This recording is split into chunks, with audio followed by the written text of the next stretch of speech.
এনেকৈ আপোনাৰ ঘৰৰ পানীৰ টেংকিত কিমান পাৰ্চেণ্ট পানী আছে চাব পাৰিব। মাত্ৰ 49 টকা খৰচ কৰি এই প্ৰজেক্টটো বনাব পাৰিব।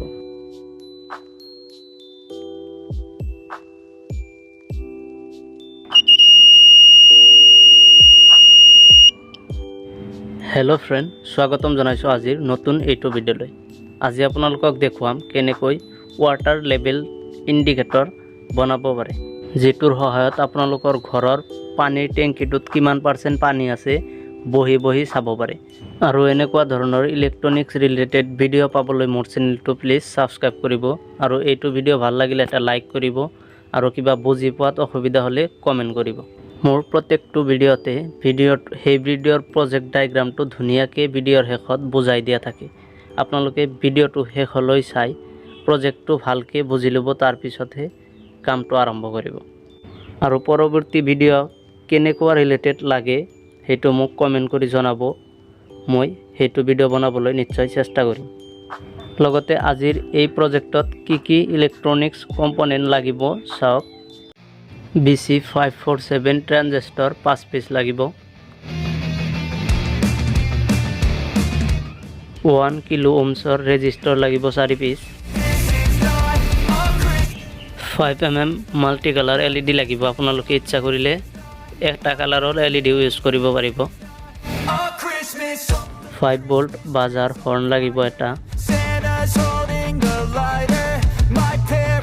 এনেকুৱা দুটুকুৰা কপাৰ ৱায়াৰ লাগিব আৰু কিছু কপাৰ ৱায়াৰ লাগিব প্ৰজেক্টটো বনাবলৈ। আৰু এই প্ৰজেক্ট ৰান কৰাবলৈ 9 ভোল্টৰ বেটাৰী লগতে বেটাৰী কানেক্টৰ এটা লাগিব। BC547 ট্ৰানজিস্টৰ পিন আউট কেইটা দেখাই দি আছোঁ। এনেকুৱাকৈ ধৰাৰ পিছত প্ৰথমটো পিন হ'ল কালেক্টৰ, মাজৰটো বেছ আৰু শেষৰ পিনটো হ'ল ইমিটাৰ পিন।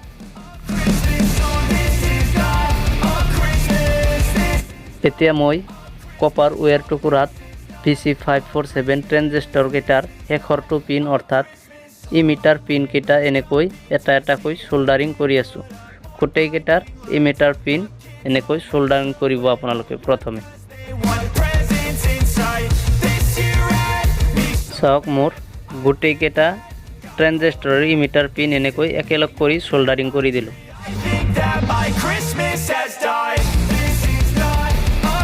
এতিয়া মই 4টা ট্ৰানজিস্টৰৰ প্ৰথমটো পিন অৰ্থাৎ কালেক্টৰ পিনত এনেকুৱাকৈ 1 কিলো ওহমছৰ ৰেজিস্টৰ লগাই দিলোঁ।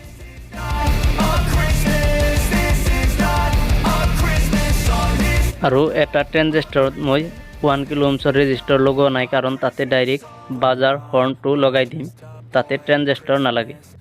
মোৰ ৰেজিস্টৰ কেইটা লগোৱা হৈ গ'ল, এটা খালি বাকী ৰাখিছোঁ, এইটোত ডাইৰেক্ট বাজাৰ হৰ্নটো লগাই দিম। I couldn't sleep late at night, looking for Santa with lights. Those are the এতিয়া 1 কিলো ওহমছৰ ৰেজিস্টৰৰ লগত মই LED নিগেটিভ কেইটা এনেকৈ সোল্ডাৰিং কৰি দি আছোঁ। মই 4টা LED লৈছিলোঁ, 4টা LED মই এনেকৈ নিগেটিভ পইণ্ট কেইটা ৰেজিস্টৰৰ লগত সোল্ডাৰিং কৰি দিছোঁ। ৰেজিস্টৰ নলগোৱা ট্ৰানজিস্টৰটোত মই বাজাৰৰ নিগেটিভ পইণ্টটো এনেকৈ সোল্ডাৰিং কৰি দিছোঁ। চাওক, এনেকুৱাকৈ বাজাৰৰ নিগেটিভ পইণ্টটো মই সোল্ডাৰিং কৰি দিছোঁ। আৰু এটা কপাৰৰ ৱায়াৰ লৈ এনেকুৱাকৈ প্ৰত্যেকটো LEDৰ পজিটিভ পইণ্ট আৰু বাজাৰৰ পজিটিভ পইণ্ট এনেকৈ একলগ কৰি সোল্ডাৰিং কৰি দিছোঁ, চাব পাৰে। এতিয়া ট্ৰানজিস্টৰ বাকী থকা মাজৰ পিনৰ পৰা ডাইৰেক্ট ৱায়াৰ সোল্ডাৰিং কৰি পানীৰ টেংকিটোত যাব। পানীৰ টেংকিটো যিমান দূৰ থাকে আপোনালোকৰ তেনেকুৱাকৈ তাৰবিলাক দীঘলকৈ কাটি ল'ব। মই প্ৰতিটো ট্ৰানজিস্টৰৰ মাজৰটো পিন অৰ্থাৎ বেছ পিনৰ পৰা তাৰবোৰ সোল্ডাৰিং কৰি লৈ আছোঁ, যিকেইটাত তাৰ ডাইৰেক্ট পানীৰ টেংকিটোত যাব। আপোনালোকে এনেকৈ সোল্ডাৰিং কৰি ল'ব। এতিয়া এটুকুৰা ডাঠ কাগজত মই এনেকৈ 4টা LED আৰু বাজাৰৰ জোখত কাটি লৈ তাতে পাৰ্চেণ্ট লিখি দিছোঁ হাতেৰে। এতিয়া এই কাগজৰ ফ্ৰেমটোত মই ইণ্ডিকেটৰ LED কেইটা আৰু বাজাৰটো বহুৱাই দিছোঁ। আৰু ইয়াতে ট্ৰানজিস্টৰৰ যিটো ইমিটাৰ পিন লাগিছিল তাতে নিগেটিভ সাপ্লাই দিছোঁ, আৰু LEDৰ পজিটিভ কেইটাত মই বেটাৰীৰ পজিটিভ সাপ্লাই দিছোঁ, চাব পাৰে। এতিয়া মোৰ হাতত থকা এই তাৰ কেইটা যাব ডাইৰেক্ট টেংকিত। মই 9 ভোল্ট বেটাৰী পজিটিভ সাপ্লাইৰ পৰা এটা ডাইৰেক্ট তাৰ টেংকিটোৰ তলত লগাই দিছোঁ আৰু ট্ৰানজিস্টৰৰ মাজৰটো পিনৰ পৰা সোল্ডাৰিং কৰা তাৰকেইটাও এনেকৈ যথাক্ৰমে লগাই দিছোঁ। এতিয়া টেষ্টিং কৰিম প্ৰজেক্টটো। চাওক ইয়াতে যদি আপোনালোকে কানেকশ্যন কেইটা বুজি নাপায় তেনেহ'লে মোৰ ভিডিঅ'ৰ শেষত কিন্তু কানেকশ্যন ডায়াগ্ৰাম ধুনীয়াকৈ বুজাই দিয়া আছে আৰু এইটো ভিডিঅ'তে নহয় প্ৰত্যেকটো ভিডিঅ'তে মোৰ শেষত কানেকশ্যন ডায়াগ্ৰাম বুজাই দিয়া থাকে আৰু সেইটো চালে গ্যাৰান্টি আছে আপোনালোকে বুজি পাব। চাওক এতিয়া মই পানী ঢালি দেখুৱাই দিম। ইয়াতে বটলত পানী লৈ এইটো কাপত মই টেংকি হিচাপে ধৰিছোঁ আৰু পানী দিয়াৰ লগে লগে এনেকৈ সিৰিয়ালি জ্বলিছে। প্ৰথমে 20, 40 তাৰপিছত 60 আৰু টেংকিটো ফুল হোৱাৰ লগে লগে এনেকৈ বাজাৰটোৱে সাউণ্ড কৰিব।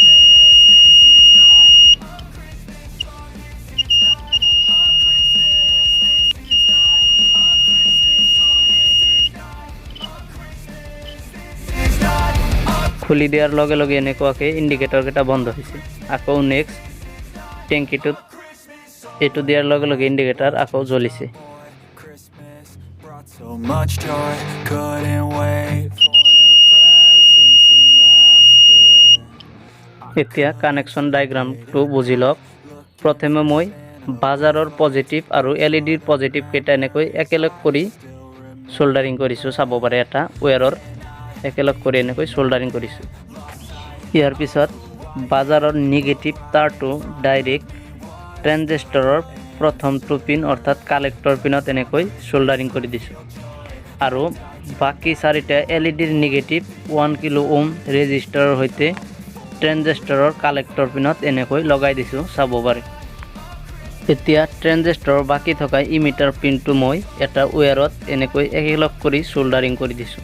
প্ৰত্যেকটো ট্ৰানজিস্টৰৰ ইমিটাৰ পিন কেইটা সোল্ডাৰিং কৰি একেলগ কৰি দিছোঁ। এতিয়া প্ৰত্যেকটো ট্ৰানজিস্টৰৰ মাজৰটো পিন অৰ্থাৎ বেছ পিনৰ পৰা এটা ওয়্যাৰ ডাইৰেক্ট টেংকিত যাব। বাজাৰৰটো ডাইৰেক্ট টেংকিৰ ওপৰত থাকিব। তাৰপিছত নেক্সট এলইডি এনেকৈ সিৰিয়ালি ৰাখিব লাগিব।